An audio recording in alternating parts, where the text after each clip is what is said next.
सलमान, ये तो डिनर में मंगन है। ये आज आपने कौन सा सेटअप लगा लिए थे हुए?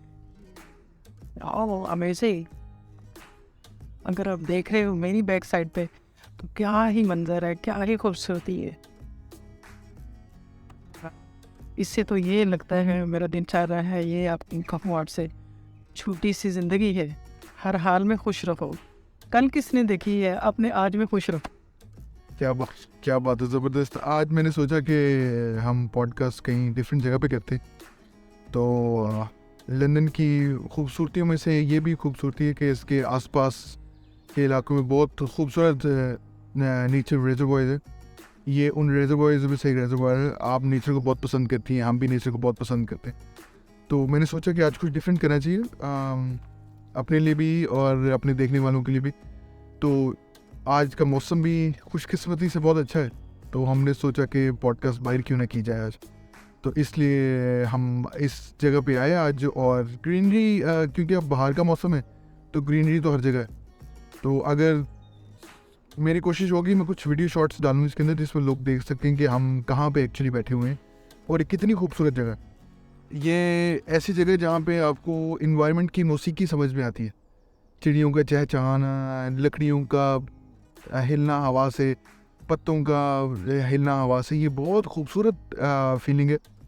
जो इस फीलिंग को आप थ्रू स्क्रीन तो शायद इंजॉय ना कर सकें, लेकिन जितना इंजॉय हम करें ये मुझे पता है और मामा को पता है। कहने को इस वक्त तो ये कहने को दिनचर्या है, मान के कायनात रब है, कुल कायनात के मालिक, तेरा शुक्रिया, तेरा एहसान। क्या क्या आपने नेमतें अता की हैं दुनिया में। क्या खूबसूरत समय है मेरे पीछे, पूरे लंबे फुल साइज के ग्रीन दरख्त हैं, कहीं पे कटे हुए दरख्त पड़े हैं। अमेजिंग है देखना इसको, ऐसे लगते हैं जैसे खुद गिरे हो। पता नहीं है किसी ने गिराए हुए हैं, यहाँ आपने इसके वीडियो जरूर बना ली, बहुत ही खुशीत है। मेरी बैक साइड में तो लगता है एक ड्राई लेक भी है। इनकी खूबसूरती जो है ध्यान से बाहर है। ग्रीन है बिल्कुल, जैसे पूरा ड्रेस पहन के खड़े हैं और ज़मीन पे ड्राई पत्ते बिखरे हुए हैं। हम एक लकड़ी पे बैठे हुए हैं, लकड़ी को हमने एक बेंच बना लिया हुआ है। तो क्या ही खूबसूरत मंजर है। हाँ, आपने बड़ा अनोखा ही आइडिया सोचा है और मैं बहुत ही हैप्पी हूँ। एक तो ये लगता है जैसे हम पिकनिक कर रहे हैं और साथ में हम एक माँ बेटा बैठ के एक बड़ी अच्छी इन्वायरमेंट में बड़े मज़े से बातें कर रहे हैं। तो हाँ, ये खुशकिस्मती ही है हमारी कि हम दोनों ही एक किस्म के शौक़ रखते हैं। नेचर लवर्स हैं हम दोनों ही। हमें नेचर बहुत खूबसूरत लगती है और इस तरह का समा मिलना, इस तरह का मौसम मिलना और इस तरह का समा मिलना लंदन में थोड़ा मुश्किल है, लेकिन जब मिलता है तो खूबसूरती बयान करना ज़रा मुश्किल हो जाता है। यहाँ पे आज हम सिर्फ इसलिए आए हैं कि हम नेचर को सुने, नेचर क्या कहती है हमें, और देखें कि क्रिएटर ने हमारे लिए क्या क्या क्रिएट किया।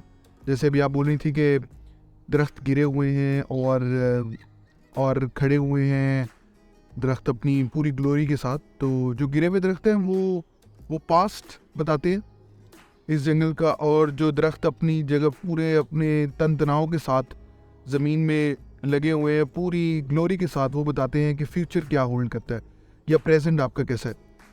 तो आई थिंक इसमें हम देख सकते हैं कि वैसे मेरे पास तो वर्ड्स ही नहीं है आज की बात को आज के सीन को एक्सप्लेन करने के लिए। ये जस्ट एक आइडिया था कि बाहर आएँ और बाहर बैठ के बात करें। तो यस यार, जो ये है, ये दरख्त सारे ये बिल्कुल सीधे खड़े हैं, जैसे अल्लाह की हमदो सना कर रहे हैं, और ऊपर से वो इसकी खूबसूरती, ये चुपचाप खड़े हैं। इनकी जो खामोशी है, इनकी जो चाप है, वो मुझे महसूस हो रही है। मुझे लग रहा है कि ये कुछ बात कर रहे हैं।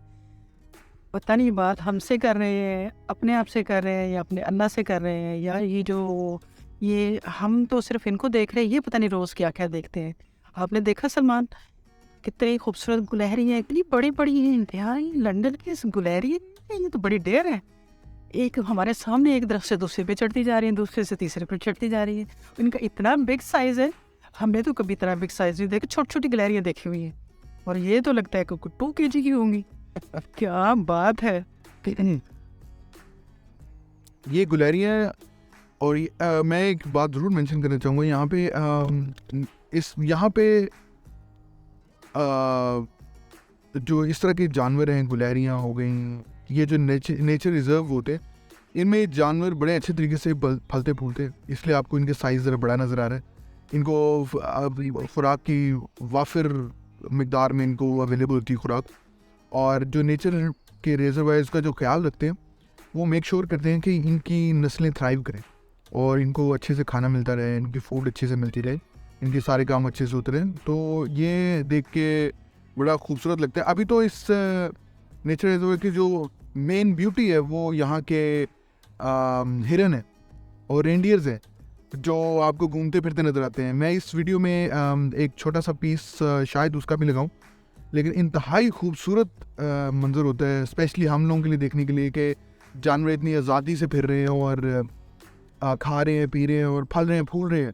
ये बहुत ही खूबसूरत बात है और बहुत ही ज़बरदस्त बात है। तो मुझे ये बात बहुत पसंद आती है, इसलिए हमने ये लोकेशन चूज़ की कि हम लोगों को दिखा सकें कि हम अच्छे इन्वायरमेंट में हैं, और अच्छे इन्वायरमेंट की कदर करना यही है कि आप उसको कैमरे पे लोगों को दिखाएं। जो लोग वहाँ नहीं देख सकते, जो सिर्फ कैमरे की आंख से देख सकते हैं, तो उनको हम ये दिखा रहे हैं कि हमारे अराउंड क्या है। लेकिन आपको मैं ये बताऊं कि हमारा घर जो है वो भी जंगल है। जब मैं यहाँ आई थी तो आप मुझे वीडियो में दिखाया करते हैं हमारे घर के अंदर बहुत बड़ी बड़ी फाख्ताएँ डव्स जो हैं हमने देखी, बिल्कुल एक मुट्ठी के साइज़ की। यहाँ मैंने देखी बड़ी बड़ी डव्स, और शुरू से जब से बड़े हुए यही सुनते आए हैं कि जानवरों को जो खुराक देना, उनको दाना डालना जो है वो अल्लाह ताला को बहुत पसंद है। तो मैं अपने घर में भी एक छोटा सा पॉट रखा हुआ था पानी का, और एक इस तरह सा मिट्टी का एक बड़ा सा प्याला कह लें उस पर रखा, जिसमें मैं डेली फूड डालती थी। तो वो जो परिंदे थे वो आते थे और वो खा पी के उड़ जाते थे, कुछ नहीं था। लेकिन यहाँ मैंने देखा कि मैंने वही अपने आप को कंटिन्यू रखा, अपने घर को एक उस वाली हैप्पीनेस में फ़ील किया, क्योंकि मैं ख़ुद भी बहुत ज़्यादा इंस्पायर होती हूँ। नेचर जो है स्पेशली फ्रूट्स के दरख्त जो हैं, फ्रूट के दरख्त हो या फूल हो, फूलों से ज़्यादा मैं इंस्पायर होती हूँ कि किसी प्लांट को अपने सामने बड़ा होते देखना, फिर उसके ऊपर फूल आना, फिर उसके ऊपर उसका फ्रूट आना। तो मेरे लिए ये पूरी लाइफ होती है। तो एक तो मैंने ये कंटिन्यू किया, अपने घर को जो है उसको एक जंगल बनाने की कोशिश की। उसमें मैंने क्या किया कि एक लकड़ी एक फॉर्मेशन से इरेक्ट की, उसके अंदर मैंने पॉट रखा, और मैंने आपसे कहा कि डेली जो है ना अपनी ब्रेड और अपना जो भी चीज़ें हैं लेफ्ट ओवर होते हैं वो आप उसमें डालते जाए। और मैंने क्या करना, सबसे पहले उठना, मैंने उठ के फटाफट जाके ना उस प्लेटफॉर्म पे जाके वो चीज़ें रख देनी। और कुछ दिन के वो कम मैंने देखा कि अमेजिंग 17, 18 लाइक 20 यहाँ तक भी डब्स आती थी। इतनी बड़ी बड़ी पूरा वो लॉन भर जाता था, मैं बहुत ज़्यादा खुश होती थी। हाँ, इस नेचर से ये जो गुलहरियाँ फिर रही हैं, या मेरे बहुत बड़े बड़े ये कौवे हैं, ये भी बहुत बिग साइज़ किया, बहुत ही ब्लैक है और इतने डेयर है कि इनका दिल चाह रहा है कि हमारे बैग में से हम कुछ निकाल के ले जाए। काफ़ी इनको जिप खोलनी आती है, तो ये हमसे बिल्कुल भी नहीं डरे, ये तो जो आगे चीज़ें ले जाए। और मुझे इस चीज़ का नहीं पता था, जब मैं यहाँ पे आई हूँ आपके पास, तो मैंने अपने घर में आपके लॉन में मैंने कोशिश की कि बहुत सारा फूड डालूँ, क्योंकि डव्स वो इतने बड़े बड़े साइज़ की थी और मैं देखना चाहती थी कि वो क्या मंजर है। और मैंने वो देखा, जब मैं सुबह उठ के आती थी, रात को मैंने फूड डाल देना, वो कम से कम 20 डव्स थी और बहुत बड़े बड़े साइज़ की, ऐसे लगता है बड़ी बड़ी मुर्गियाँ फिर नहीं है। तो वो एक बड़ा ही अमेजिंग था मेरा वो सीन देखना। और लाइक यहाँ आके मैंने अगेन देखा है कि ये बहुत ही खूबसूरत परिंदे हैं, बहुत ही खूबसूरत चीज़ें हैं जो यहाँ पे मैं देख रही हूँ। मेरे लिए जंगल जो है रियली बहुत ही इंटरेस्टिंग है और मैं बहुत ज़्यादा इसमें को एंजॉय कर रही हूँ। तो आप और इसके अलावा भी कोई इसमें एनिमल्स जो को है, ये तो बर्ड्स है ना सारे, और इसमें क्या है? ये मैं पीछे अपने देख तो रही हूँ कि एक लेक है मेरा ख्याल, इसके पीछे देखा है, इसमें पानी भी दूर से चमकता नज़र आ रहा है, यहाँ से थोड़ी ड्राई है। तो वो आप क्या कौन से इसमें एनिमल्स हैं? क्या है, क्या हम कुछ और भी मज़ा लेने वाले हैं? क्या है, क्या हम कुछ और भी मज़ा लेने वाले हैं? जी, यहाँ पे एनिमल्स काफ़ी किस्म के हैं। यहाँ पे रेंडियर्स हैं, यहाँ पे डिफरेंट 2 नस्लों के रेंडियर्स हैं यहाँ पे, डियर्स है और रेंडियर्स है। वो देखने का, उनकी प्रॉपर ब्रीडिंग का ख्याल रखा जाता है यहाँ पे, और प्रॉपर उनको ब्रीड किया जाता है यहाँ पे, और इनका एक अच्छी तादाद में मौजूद है यहाँ पे। और इसके अलावा जैसे आप ये बात कर रही हैं, ये कुछ ही टाइम पहले यहाँ पे एक नाला हुआ करता था, जो सिर्फ बारिश के पानी और इस तरह की चीज़ों को इवैक्यूएट करने के लिए होता था, बारिश के पानी को निकालने के लिए होता था। तो इसमें यहाँ पे अगर हम थोड़ा सा ही आगे जाएं, मेरे मेरे लेफ़्ट साइड पे यहाँ पे एक बहुत खूबसूरत फ़िश पॉन्ड है, जहाँ पे आप बैठ के फ़िशिंग कर सकते हैं। प्रॉपर गियर लेके आएँ, फ़िशिंग करें। और यहाँ पे जो लोग थोड़े से एल्डरली हैं, उनका ये बड़ा ज़बरदस्त किस्म का स्पोर्ट है। वो सैटरडे संडे को आते हैं यहाँ पे, कैंपिंग करते हैं और फ़िशिंग करते हैं। फ़िश यहाँ से ले जाते हैं और उसको ना सिर्फ उसको खाते हैं और उसको कैटलॉग भी करते हैं उसको, कि हमने किस किस्म की फ़िश यहाँ से पकड़ी, ये फ़िश की यहाँ पे पॉपुलेशन कैसी है और ये सर्वाइव करती है किन कंडीशन में। प्रॉपर कैटलॉगिंग होती है उस फ़िश की। ये इस लिहाज से ये नेचर रिज़र्व हर चीज़ में 100% है। चाहे अगर आप वाइल्ड लाइफ की बात करें तो यहाँ पे आपको 5-6 किस्म की वाइल्ड क्रीचर्स मिल जाते, जैसे अभी आपने बात किया, स्क्विरल्स हैं, गुलेरियाँ, रेनडियर्स और डियर्स हैं, फ़िश हैं और थोड़े से और भी। अगर यहाँ पे एक और छोटा सा, इसके अलावा भी यहाँ पे एक छोटा सा एक मोन्यूमेंटल एरिया भी है, जिस पार्क के नाम पे इस पार्क का नाम रखा गया। वहाँ पे हम तो बोलेंगे घोड़ों का पुराना एक स्ट्रक्चर वहाँ पे मौजूद है, जहाँ पे घोड़ों का अस्तबल है, जहाँ पे घोड़ों की ट्रेनिंग हुआ करती थी। वो चीज़ें, उनकी बाकियात अभी भी यहाँ पे हैं। लोग आते हैं, उनको एंजॉय करते हैं। तो हाँ, ये चीज़ें यहाँ पे अच्छी हैं। और सबसे खूबसूरत और अच्छी बात यह है कि ये नेचर रिज़र्व जो है वो हमारे घर के पास है। इतना पास भी नहीं, इतना दूर भी नहीं, एक नॉर्मल से सफ़र पे हम इस नेचर रिज़र्व पे आ सकते हैं। लेकिन लोग दूर से ट्रैवल करते हैं इस नेचर रिज़र्व को देखने के लिए। जो आपने गोरों का वर्ड बोला, तो ये मेरे अराउंड ही मैंने देखा है कि क्या इनकी खूबसूरती है कि दो लोग जो एल्डरली लोग हैं जा रहे हैं, एक ने स्टिक पकड़ी हुई है, दूसरे ने हाथ पकड़ा हुआ है, हम आहिस्ता आहिस्ता जा रहे हैं और मेरा ख्याल है बड़ा एंजॉय कर रहे हैं नेचर को। कुछ जो यंग लेडीज़ हैं वो ट्रॉलीज़ के साथ जा रही है, उस पर बेबी बिठाया हुआ है। बहुत कलरफुल सा ये सीन है। और यहाँ के लोगों की ब्यूटी ये भी है कि जो ये नहीं देखा जाता कि एक एज के बाद आप जो कलरलेस हो जाए, कलरफुल ड्रेसेस ना पहने, कोई मेकअप ना करें, कोई अपने ज्वेलरी ना पहने। यहाँ मैंने देखा कि जितनी ओल्ड एज के लोग हैं वो ज़्यादा अपने आप को डेकोरेट करके रखते हैं। इतनी खूबसूरती से उन्होंने बाल सेट किए होते हैं, कलरफुल स्कार्फ्स लिए होते हैं और बड़े कलरफुल शर्ट्स पहनी होती है, फुल मेकअप किया होता है। और बेशक उन्होंने स्टिक की क्यों ना पकड़ी है, मेरे अराउंड अभी कितने सारे जो पेयर्स के हैं, तो ये और डिसेंट लगता है। बहुत मज़े का सीन है ये। इस तरह से बच्चे जो हैं इनके, तो वो भी छोटे हैं लेकिन पर बहुत ही क्यूट है, ऐसे लगता है जैसे टॉयज़ है। तो दिल चाहता है कि इनको टच करें, लेकिन टच नहीं करते, स्माइल देना पड़ता है। तो बच्चे तक भी इनसे स्माइल देते हैं। हाँ जी, बिल्कुल ठीक बात है। यहाँ के लोग ऐसे ही हैं, ऐसी चीज़ों को डील करते हैं, अच्छे हैं, मुस्कुराने वाले हैं, स्माइल पास करने वाले हैं और अच्छे। मुझे बड़ा कंफर्टेबल लगता है, मुझे एट होम लगता है। मैं बाहर हूँ या घर हूँ, मुझे एट होम ही लगता है, मुझे बहुत अच्छी फीलिंग आती है। और जैसे आप देखें, एक बात आपने शायद नोट नहीं की कि आप हमारे नाजरीन तो सिर्फ देख रहे हैं एक कैमरे की आंख से, हमें उनको ये नहीं पता कि हमने एक बहुत बड़ा सेटअप लगाया हुआ है यहाँ पे, जो रिकॉर्डिंग सेटअप है, जो प्रॉपर लाइट्स हैं, रिकॉर्डिंग सेटअप है। तो हम एक जंगल के एक ऐसे कोने में नहीं बैठे जहाँ पे हम सबसे छुप के बैठे हैं। हमारे लोग अराउंड चल रहे हैं, फिर रहे हैं, हमें भी नज़र आ रहे हैं, शायद कहीं कैमरे में भी नज़र आए। लोग यहाँ पे किसी को डिस्टर्ब नहीं करते। ये बड़ी खूबसूरत बात है, नेचर को पूरे तरीके से एंजॉय करते हैं और एंजॉय करने भी देते हैं। तो ये बात मुझे बहुत अच्छी लगती है। फिर तो यही ये वर्ड्स बोलने का मन चाह रहा है, उस आदमी से बचो जो दरख्त काटता, उस एनवायरनमेंट से बचे हो जहाँ पे परिंदे ना आते।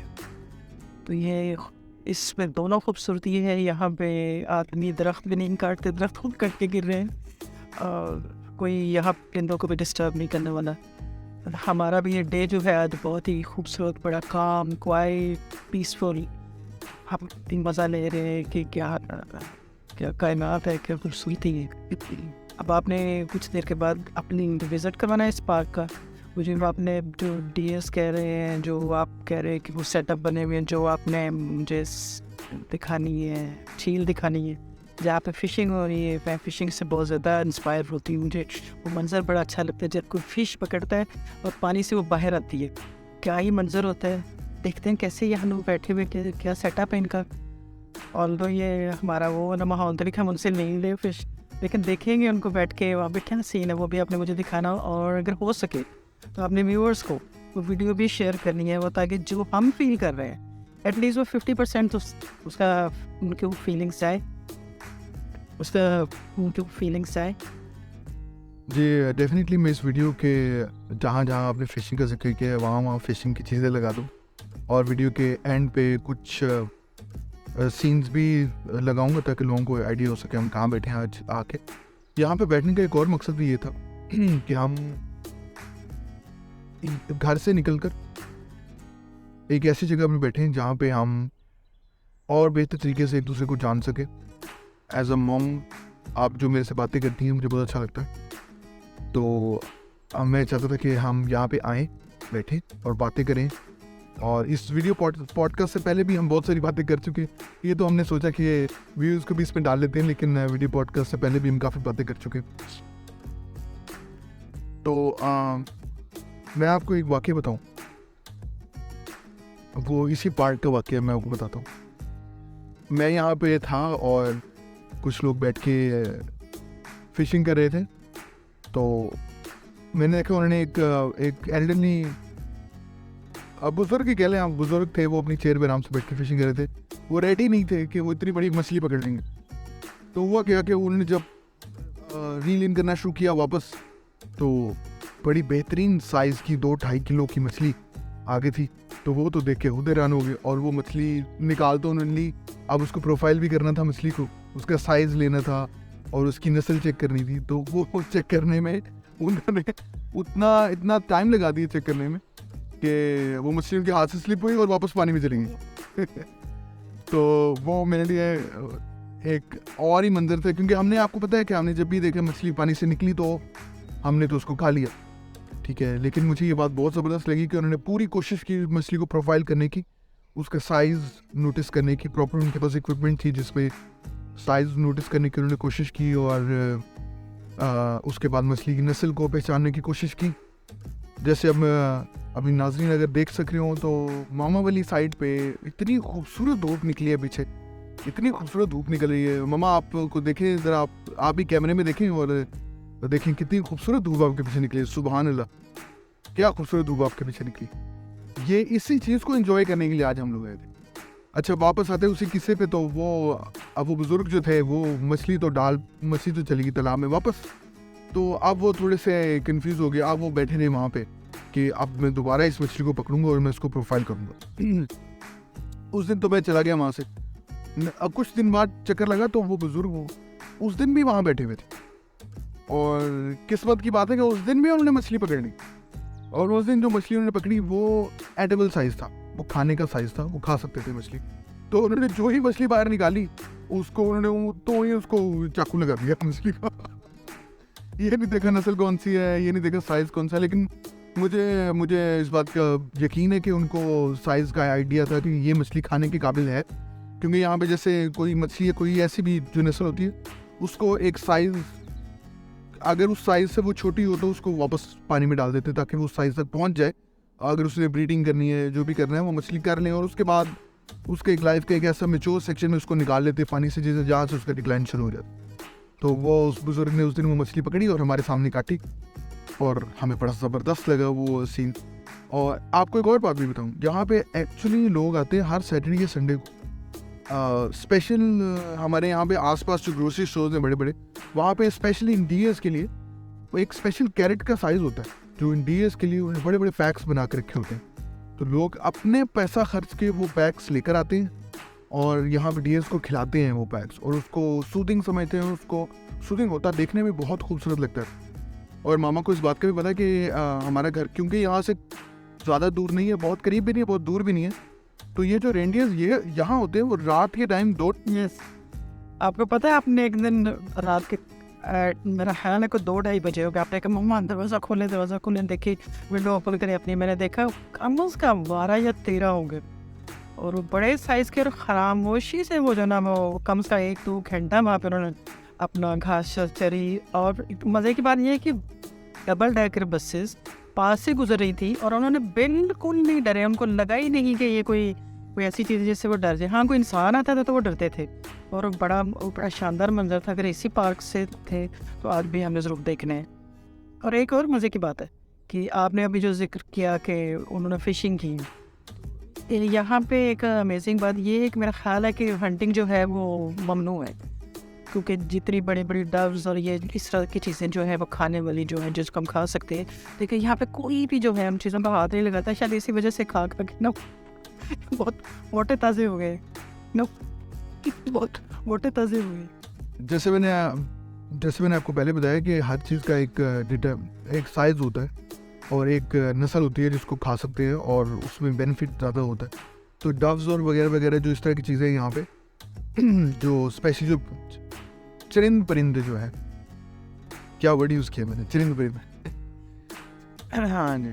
तो ये चरिंद परिंदे स्पेशली ऐसे हैं कि जिनको लोग नहीं खाते या खाते हैं तो ये एक प्रॉपर तरीके से फार्म्स वगैरह से, ये फार्म जो लाइव स्टॉक के जो फार्म्स होते हैं वहाँ से ये चीज़ें आती है। ऑफ कोर्स डियर मीट भी अवेलेबल है यहाँ पे, हर किस्म की चीज़ अवेलेबल है, लेकिन ये है कि वो प्रॉपर एक फार्म से आता है तो लोग उसको खाना पसंद करते हैं।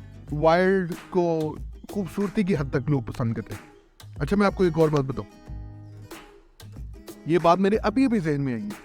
मुझे याद है कि जब मैं स्कॉटलैंड में था ना, तो वहाँ भी बहुत खूबसूरत नेचर रिजर्व थे, लेकिन आपको एक बात बताऊँ, नेचर रिजर्व हो या इन्वायरमेंट हो या कोई भी ऐसी चीज़ हो, वो खूबसूरत एक बंदे से नहीं होती, वो खूबसूरत पार्टनर के साथ होती है, या अपनी माँ के साथ, या अपने ऐसे किसी पार्टनर के साथ जिसके साथ सेम इंटरेस्ट शेयर करें।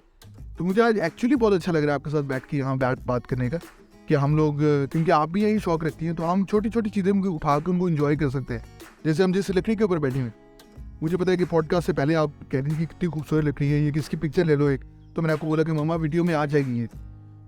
तो ना सिर्फ ये नेचर खूबसूरत है, और मुझे लगता है कि आपकी मौजूदगी की वजह से ये और भी ज़बरदस्त लग रहा है।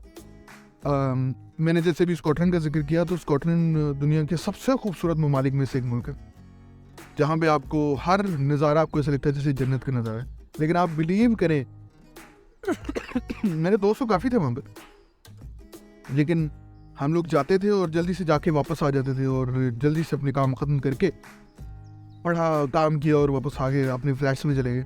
लेकिन कहीं 2 मिनट कहीं रुक के सांस लेके खूबसूरती को इन्जॉय तो ज़रूर किया होगा, लेकिन जो ये खूबसूरती इन्जॉय है, जैसे मैंने आपको बोला, घर में बंदा एट होम फील करता है। एट होम फील करने का मतलब क्या है कि आप हर चीज़ में आसान है, आप हर चीज़ में अपनी मर्ज़ी से बैठे हुए हैं, आपको किसी की तंगी नहीं है, आपको किसी का कोई मसला नहीं। मुझे ऐसा यहाँ पे बैठ के आपके साथ एट होम लग रहा है कि हमें किसी चीज़ की तंगी नहीं है, हम बेहतरीन तरीके से अपनी बात कर रहे हैं और हर चीज़ अच्छी लग रही है। तो इस नेचर रिजर्व को खूबसूरत बनाने में आपका बहुत बड़ा पार्ट है। बीइंग अ मॉम, मैं लोगों को बोलूँगा कि बीइंग अ मॉम, मैं आपको बोलूँगा फर्स्ट ऑफ ऑल कि ये बहुत अच्छा आपने मुझे इनिशिएटिव दिया कि हम बाहर बैठ के बात करें। और बीइंग अ सन, मैं लोगों को ये इनिशिएटिव दूंगा कि प्लीज़ अपने पेरेंट्स के साथ थोड़ा और टाइम स्पेंड करें, उनकी पर्सनैलिटी को कुछ और जानने की कोशिश करें। हो सकता है आपको कुछ ऐसी बातें पता चले जो अच्छी हो, खूबसूरत हो, और वो पर्सनैलिटी का रुख आपने कभी ना देखा हो। तो पेरेंट्स के साथ टाइम स्पेंड मेरे लिए बहुत बड़े ऑनर की बात है, या मैं इसका क्रेडिट अपनी तरबियत को क्या दूंगी, क्रेडिट अपनी जो मेरे से बन पड़ा, जो मैं अच्छे तरीके से गाइड कर सकी, वो मैंने किया है। हाँ, ये ज़रूर हुआ कि हम माँ बेटे को टाइम नहीं मिला बैठने का ज़्यादा। मैं बहुत बिज़ी लाइफ पे थी, मैं ऑलवेज़ सुबह 8 बजे से लेकर शाम 5 बजे तक बिज़ी थी। सुबह स्कूल टाइम, फिर उसके बाद और काम था, उसमें आप अपनी स्टडीज़ वगैरह में बिज़ी थे और टाइम हमें नहीं मिलता था। ये जो टाइम है, ये हमने दोनों ने, एक्चुअली आइडिया आपका था और शौक़ मेरे और आपके सेम है, और मैंने फ़ौरन उसको कहा यस। तो ये हमारे लिए बहुत ही मज़े की बात है। एक स्पेशल टाइम निकालते हैं, मम्मा चलो पॉडकास्ट बनाए, और आज आपने ये सेटअप ज़रूर दिखाना, हमने जंगल में कैसे ये सेट किया, और आज मैं कितना हैप्पी फील कर रही हूँ। मेरा काम सिर्फ बोलना होता है या कहना होता है, कुछ करना होता है, बाकी सारी एफर्ट आपकी है।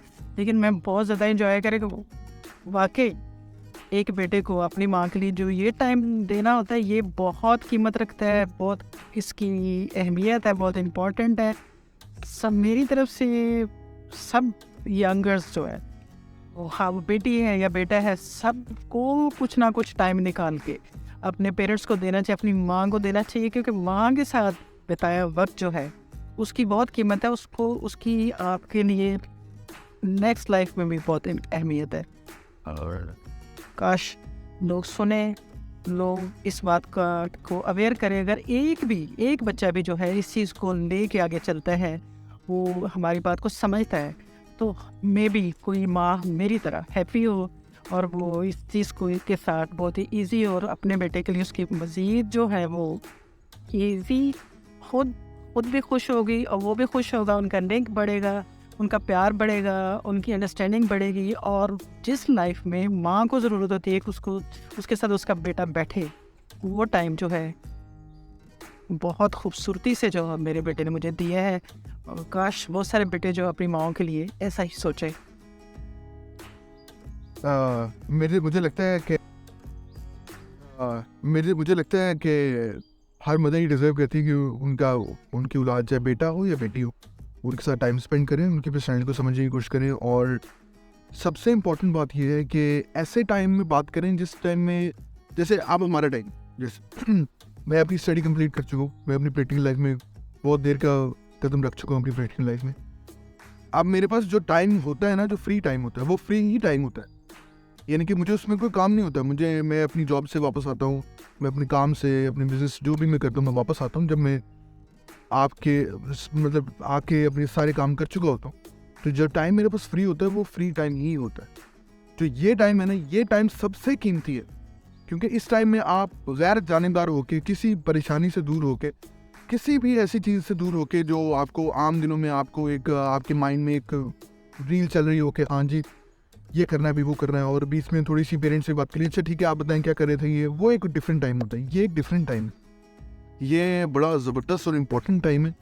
और मैंने एक और भी जैसे सबसे शेयर की थी बात, और पॉडकास्ट स्टार्ट करने से पहले मैंने आपको भी बताई थी पॉडकास्ट कि मैंने जैसे हम दोनों की ये अंडरस्टैंडिंग है कि हम लोग चाहते हैं कि हम दोनों इस बात को अंडरस्टैंड करें कि ये पॉडकास्ट बेसिकली ये है कि हम आपस में बात करें और एक दूसरे लाइफ का कुछ पता नहीं होता। मैं चाहता हूँ कि ये ऐसी चीज़ हो जो हमें आउटलिव करे। अगर मेरे बच्चों ने या आपके बच्चों ने आने वाले 50 साल में देखना हो कि इस टाइम में हमारे पेरेंट्स या हमारे ग्रैंड पेरेंट्स कैसे थे, तो वो इस वीडियो को रेफ़र करेंगे। और इसलिए मैं सभी को मैसेज देता हूँ कि जब अपने, जैसे अगर आप गाँव या देहात में चले जाए, जो बड़े बूढ़े होते हैं ना, उनके पास बड़ी बड़ी खूबसूरत स्टोरीज होती है, बड़ी खूबसूरत, बड़ी ज़बरदस्त स्टोरीज होती है। मुझे याद है कि मेरे बड़े बूढ़ों के पास भी बहुत ही खूबसूरत स्टोरीज थी, और जहाँ तक मैं उनको कैप्चर कर सका किया मैंने कैप्चर। और उनके साथ बैठना, उनका टाइम लेना, उनको टाइम देना बहुत बड़ी बात होती है। तो अगर आप उन चीज़ों को इस तरह से कैप्चर कर लें तो वो चीज़ें इमॉर्टल हो जाती हैं, अमर हो जाती हैं, वो चीज़ें वो सारी ज़िंदगी आपके साथ रहती हैं। जैसे हमारी एक, आपको याद है, हमारी एक मासी हुआ करती थी जो आके हमारे साथ बड़ा खेला करती थी। हमें थोड़ा सा वो मुझे याद है कि उनके ज़रा दांत कम थे, तो वो बड़ी हमें फ़नी आवाज़ें निकाल के सुनाया करती थी, हमें स्टोरी सुनाया करती थी कि परियां कैसे आती हैं, परियां कैसे जाती हैं, और आप लोग इतने प्यारे कैसे हो, इसके बच्चे क्यों हो, उसके बच्चे क्यों हो। तो वो हमें स्टोरी सुनाया करती थी, जो अगर मैं सुनाने बैठूँ तो बड़ा टाइम लग जाएगा, लेकिन मुझे वो हर्फ बहर्फ याद है। मुझे याद है कि हमारे ग्रैंड पेरेंट्स और जो ऐसे लोग जो हमारी लाइफ में थे लेकिन काफ़ी एल्डरली एज में थे, जो मेरे बेटे की एज के बच्चे हैं जो देख रहे हैं हमें, वो बच्चे कहीं ये ना समझे कि मेरे बेटे के पास कोई काम ही नहीं, वो सिर्फ माँ से बातें करने के लिए बैठा होता है। नहीं, ये आप सब इस एज में बहुत बिजी होते हैं, ये भी बहुत बिजी है, उसमें से जो टाइम निकालना है। और कहते हैं कि जो दुआ, जो इमोशन जो है इस एज के बच्चों में अपने पेरेंट्स के लिए, अपने एल्डर्स के लिए होते हैं, वो बहुत बड़ा इनाम है। एक बहुत खूबसूरत तोहफ़ा है, क्योंकि जब बंदा एल्डर थोड़ा हो जाता है, पेरेंट्स जब बन जाते हैं, तो उनको सब कहते हैं अम्मी हमारे लिए दुआ करें या हमारे लिए कुछ विश करें। तो जब इस एज के, आपकी एज के बच्चे जो हैं, इसमें से टाइम निकालते हैं, अपनी बिजी टाइम में से निकाल के अपने पेरेंट्स को टाइम देते हैं, ये बहुत बड़ा इनाम है। और सबको एडवाइस करूँगी, सब लोग थोड़ा थोड़ा अपने पेरेंट्स के लिए वक्त निकालें और हमारे साथ चलें, हमारे साथ चलें। अच्छा मैम ये बताएं आप, क्योंकि मैं तो शहर में पला पड़ा हूँ, ठीक है, मैं तो एक मेट्रो सिटी में पला पड़ा हूँ। मैंने गांव या ऐसी चीज़ों की कोई ख़ास मेरे पास मेमोरीज़ नहीं है। जो मेमोरीज़ हैं वही अपने गांव की मेमोरीज़ हैं, अपने अराउंड की। मतलब मुझे लाइफ की मेरे पास कोई मेमोरीज़ नहीं है, वहाँ रहने की कोई मेमोरीज़ नहीं है। मेरे पास मेमोरीज़ हैं, हाँ हम गए, ग्रीन था, अच्छा था, गन्ने की फसल थी, गंदम की फसल थी, ये था वो था। तो आपने तो जैसे लाइफ स्टार्ट की, आपका तो लाइफ का जो मेन हिस्सा था वो एक आपकी जो लाइफ का जो शुरुआती हिस्सा था वो तो विलेज से स्टार्ट हुआ हुआ है। तो आपको ये चीज़ें कितनी डिफरेंट लगती हैं? आपको क्या खूबसूरत लगती हैं, आपको नॉर्मल? ये मेरी दिलचस्पी का सामान इसलिए भी ज़्यादा कि मैं इन चीज़ों से बहुत ज़्यादा लिंक अप थी। मेरा जो बचपन था, बहुत ज़्यादा तो मैं गांव में नहीं रही, लेकिन बहुत अर्ली जो बचपन होता है, जो आपका कह सकते 10-11 साल का जो बच्चा, तब तक मैं कंटिन्यूस जो थी ना वो गांव में रहती थी। गांव में ऐसा सेटअप नहीं होता कि ये जंगल है, ये बर्ड्स हैं, ये इस तरह के हिरन है और ये बहुत सारी चीज़ें जो है, ये इन्वायरमेंट नहीं होती। गांव में सिंपल खेत होते हैं, बहुत खूबसूरत खेत होते हैं, फसलें लगती है, बड़ा अमेजिंग होता है वहाँ पे जाना। वीकेंड पे अपनी अम्मी को कहते थे कि चले हमारे साथ ट्यूबवेल पे चले, वहाँ पे जाके ट्यूबवेल को चलते देखना, उसके में नहाना, पाँव डाल के बैठना और अपनी फसल जो थी उसको देखना, गन्ने, कमाद वगैरह सब। तो ये मेरे लिए नॉर्मल बात थी, लेकिन ये थोड़ा डिफरेंट है, ये बहुत डिफरेंट है और मैं उससे लिंक करके इसको मज़ा ले रही हूँ उसका। हाँ फिर और मैं उससे लिंक करके इसको मज़ा ले रही हूँ उसका। हाँ, यही सवाल था मेरा आपसे कि आपको ये कैसा लग रहा है। हाँ मुझे याद है कि सवाल तो आपने मेरे से पूछ लिया था, लेकिन चले मैं पूछ लेता हूँ ना, इस सवाल का जवाब आप दे देना कि आपको गाँव की लाइफ, गाँव की और इस लाइफ में बहुत ज़्यादा डिफरेंस है। पहली बात है, गाँव और शहर की लाइफ में फ़र्क होता है बहुत ज़्यादा। अब जहाँ जिस कंट्री में भी रहते हैं इससे कोई फ़र्क नहीं पड़ता। गांव की लाइफ बिल्कुल डिफरेंट होती है और जब आप किसी शहर में मूव करते हैं वो और डिफरेंट होती है। और यहाँ आके लंदन की लाइफ बहुत डिफरेंट है। इसमें आपको गांव की फ़ील आना, जंगल की फ़ील आना, वो अपना नेचर से कनेक्ट होना, ये अगेन जो है आपको याद करवाता है कि आपने कितनी खूबसूरती से वक्त जो है वो वापस ले आए हैं। तो ये ज़्यादा अमेजिंग है, ज़्यादा खूबसूरत है। तो ये ज़्यादा अमेजिंग है, ज़्यादा खूबसूरत है। तो आपको लगता है कि आप इस एनवायरनमेंट को ज़्यादा एंजॉय करेंगी। मुझे आपकी बात से ये समझ में आया, ऐसे ही है? ऐसे ही है, ऐसे ही। अच्छा मेरा अगला सवाल आपसे पूछ लूँ, एक और सवाल? सॉरी, सबके पास टाइम है? अगला सवाल मुझे ये बताएं कि जानवरों को क्लोज प्रॉक्सिमिटी में देखना, मतलब जानवरों को अपने आसपास, जैसे मैंने अभी आप मुझे पूरा यकीन है कि आपकी साइड ऑफ कैमरा में लोगों को यकीनन नज़र आया होगा, कुछ डॉग्स भागते हुए नज़र आए होंगे, कुछ लहरियाँ नज़र आई होंगी। तो जानवरों को इतना क्लोज प्रॉक्सिमिटी में देखना आपको कैसा लगता है? आपको लगता है कि ये एक अच्छी चीज़ है या ये कुछ डेंजरस भी हो सकती है, या आपको मतलब आपको ऐसा तो नहीं लगता कि ये कुछ ज़्यादा ही हो रहा है, ये ज़्यादा ही कुछ क्योंकि आपने देखा है यहाँ पे लोग पेट्स बहुत ज़्यादा रखते हैं, जैसे डॉग्स हैं, कैट्स हैं, एनिमल्स हैं, इवन रेप्टाइल्स बहुत ज़्यादा लोग रखते हैं। मेरे एक दोस्त है, उसके पास पेट पाइथन है, ठीक है, बहुत बड़ा सांप होता है जिसको पाकिस्तान में आम जुबान में अजदहा कहा जाता है, लेकिन वो छोटे साइज़ का, इतना बड़ा नहीं है। तो पेट्स बहुत ज़्यादा लोग रखते हैं। तो आपको एनिमल्स, ये तो आपने वो वाली बात पूछी जो कि बिल्कुल मेरे अंदर की बातें हैं। कभी आपने अपनी नानी अम्मा से सुना होगा कि मैं वाहिद थी, बड़ा उनका बच्चा थी, पहला बच्चा, और ये मेरे अकेले की इतने ज़्यादा शौक थे कि मैंने बकरियां भी रखी हुई थी, मैंने रैबिट्स भी रखे हुए थे, मैंने कैट्स भी रखी हुई थी, मैंने डॉगी भी रखा हुआ था, और मैंने एक किस्म की छोटे छोटे डकलिंग्स जो थे उन पे मेरी बड़ी दिलचस्पी थी। मेरे अराउंड कम से कम 5 या 6 पेट्स हुआ करते, और मेरी अम्मी तंग आ जाती थी कि इनसे निकल भी आओ। इवन कि मैं जब सोती थी तो कैट्स के जो किटन है छोटे छोटे, वो मेरे एक कंबल की लेयर में मैं उनको रख कर दूसरा कंबल ऊपर दे देती थी। तो एक दिन इतना दिलचस्प वाक़या है कि वो छोटे छोटे 3 किटन से, तो मैं जब एक को निकल के मेरी अम्मी के बिस्तर पे चला गया, उनकी जो क्विल्ट थी उस पर बैठ गया, उन्होंने ऐसे हाथ मारा तो वो गिर गया। वो बहुत ज़्यादा चोट लगी और अगले दिन वो मर भी गया। और मैंने इतना रोना डाला कि मैं बहुत दिन रोती रही कि मेरा जो है वो अभी तक मेरी अम्मी याद करती रही है। मेरे बच्चे आप लोग बड़े बड़े भी हो गए फिर भी कहते कि आपकी अम्मी जो ना किटन से रोती होती थी। तो मेरी तो ये हॉबी है, मैं तो इतना अच्छा फील करती हूँ इनको टच करना, इनको देखना। मैं डरती नहीं हूँ, मैं खुश होती हूँ, हैप्पी होती हूँ। मेरे लिए बहुत मज़े का है, खुश होती हूँ, मेरे लिए बहुत मज़े का है। अच्छा, तो ये इसका मतलब जो किटन वाला जो फियर है, और सॉरी जो फियर मैंने बोल दिया, किटन वाला जो फीवर है वो आप ही से ट्रांसफर हुआ है हमें। मैं ऑडियंस को बताते चलूँ कि हमारे जितने भी रिलेटिव्स हैं, most of them have a kitten और अ कैट और dogs. I am not really sure if somebody have it all, लेकिन बिल्लियाँ सबके पास हैं और बड़े डियरली प्यार करते हैं सबको। और जो लोग अब जैसे आपको पता ही है कि सारे जो हमारे ब्रदर सिस्टर्स सारे स्कैटर्ड हो चुके हैं डिफरेंट कंट्रीज में। तो लेकिन जिधर भी वो हैं, उनको जितना भी पे करना पड़ता है वो पे करके एक बिल्ली ज़रूर रखते हैं अपने साथ। बिल्ली से हमारी मुझे लगता है बचपन की बड़ी अटैचमेंट है, तो ये बड़ा ज़बरदस्त। आपको याद है फैमिली में सबसे पहले शादी के बाद मैंने बिल्लियाँ रखना शुरू की थी। और उससे पहले जब रिलेटिव्स आते थे तो कहते थे ये क्या बाजी आपने यहाँ भी रखना शुरू कर दिए। फिर आहिस्ता आहिस्ता वो भी इंस्पायर हो गई, हर एक ने अपने अपने घर में एक एक कैट रख ली।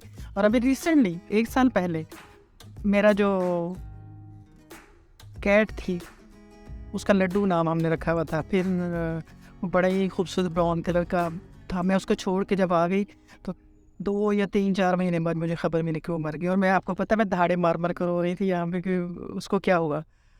ये शौक तो मेरे ब्लड में है, शौक तो मेरे ब्लड में है। मुझे ये समझ में आ रहा है कि अब हम जानवरों से इतना प्यार क्यों करते हैं, क्योंकि आप ही नहीं ट्रांसफ़र किया हुआ हमें, ठीक है। और एट द एंड मैं आपको थैंक यू बोलना चाहूँगा, आपने मुझे फिर से पॉडकास्ट में बुला लिया, आपने फिर से मेरे साथ एक पॉडकास्ट रिकॉर्ड कर ली। Thank you so much. मैं आपके मेहमान हूँ, मुझे बहुत अच्छा लग रहा है आपका मेहमान बन के। और आप मेरी अम्मी हैं, मुझे ये भी आप क्योंकि आप मेरा होस्ट हैं तो मुझे ये सोच के बहुत अच्छा लगता है कि हम एक ऐसा कनेक्शन रखते हैं आपस में जहाँ पे हम इतने अच्छे। मैंने देखा बहुत सारे लोग ऐसे होते हैं जिनका अपनी माँओं के साथ कनेक्शन थोड़ा सा फॉर्मल होता है, होना चाहिए फॉर्मल, रिस्पेक्ट की हद तक फॉर्मल होना चाहिए कनेक्शन। हमारा भी ऐसा ही है, फॉर्मल होना चाहिए, लेकिन थोड़ा सा एक स्पेस ऑफ एक लीवे भी होना चाहिए, थोड़ा सा लेजर में मूड में बात होनी चाहिए। मैंने देखा लोग टेक्निकल बातें या ऐसी बातें जो उनको समझ में नहीं आती वो बड़ा बूढ़ा समझ के अपनी वालिदैन से डिस्कस करते हैं, लेकिन फ्रेंड्स वाला ताल्लुक ज़रा कम। तो मुझे लगता है कि हमारा फ्रेंड्स वाला ताल्लुक है। और आई एम प्राउड कि आपने इस पॉडकास्ट में और इस पूरे सफ़र में जो अब तक हमने तय किया, आपने बड़े अच्छे तरीके से बड़े ज़िंदा दिली से मेरा साथ दिया और मैंने आपका साथ दिया। तो थैंक। आपकी पॉडकास्ट व्यूज़ बहुत पसंद करते हैं व्यूअर्स और प्यारे बच्चों, इस एज के मेरे बेटे के एज के बच्चों, ज़िंदगी बहुत खूबसूरत है अगर अपनी अपनी गुजारें। Thank you very much.